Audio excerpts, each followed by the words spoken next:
Yeah, I think lots of code switching is really good. I wanted to kind of talk about that. Maybe I'll end up talking about it next week. But I think code switching is the way because it's the bridge that you need to follow the instructions of like outputting what is natural for you, but not contriving what is not yet natural to you, right? It's like if you're waiting until you can speak 100% perfect Japanese, how is that time ever going to come because you're not practicing speaking Japanese?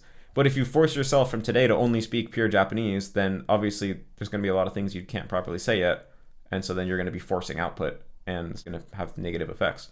So I think like, yeah, having an environment where you can just speak what comes in English or in your target language. And when it's not coming, you don't have to. I think that's actually the ideal environment. I think so much of what stops us from being able to do output are mental blocks. We're afraid of making mistakes. We're afraid of things being awkward.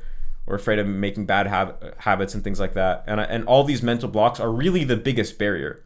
And so if you can have an environment, like I think I unintentionally cultivated a really ideal environment for my girlfriend to acquire English from me because there's no pressure at all. It's like if she speaks English, I'm going to encourage her and I'm not going to, be harsh on her or anything. I'm not going to nitpick her or anything.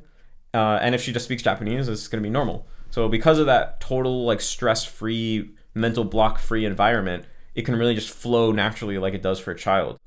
Some people have concerns of like, if I'm doing crosstalk, like will the languages get mixed up in my head? Will I train myself to respond in English when I hear Japanese? But I think that's kind of a red herring. It seems like crosstalk is super natural for humans, and we have a natural ability to keep languages separate and to curate the way we speak based on who we're talking to in the moment. Like even within your native language, there's many different registers, right? Like if you're a native English speaker, the way you speak to your friends is totally different than the way you're gonna speak at a job interview, right? And it's a gradient, right? The way that we traverse these different registers in our language, we speak a subtly different way for every friends we have, right? With some friends you might, use a lot of profanity.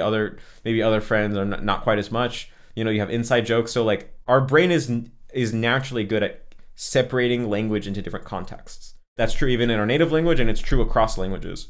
And so what I find is when I'm talking to someone who only speaks English, it's very rare that my brain throws me some Japanese word in the middle of the conversation. It will still happen sometimes, especially if I've been doing a lot of input.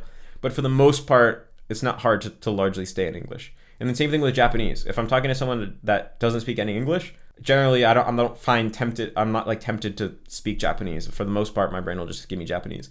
And then when I speak to somebody that I know is bilingual and understands both, my brain will suddenly throw me like words from both languages because it's kind of like whichever one is the closest to expressing what I feel in the moment.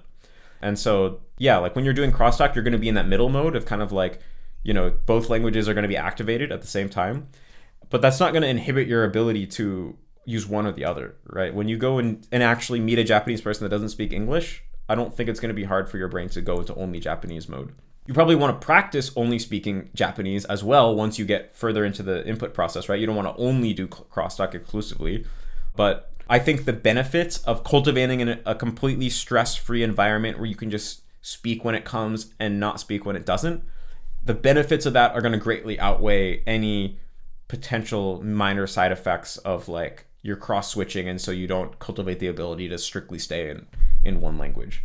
Like it seems like, language, it's tied up in our identity, it's tied up in how we express ourselves. Like when all the pieces are in place, it flows pretty naturally. And I feel like it's more a matter of getting all those pieces in place, like mentally and like on an identity level, rather than like it being some technical skill that you need to train and vacuum, like type of thing.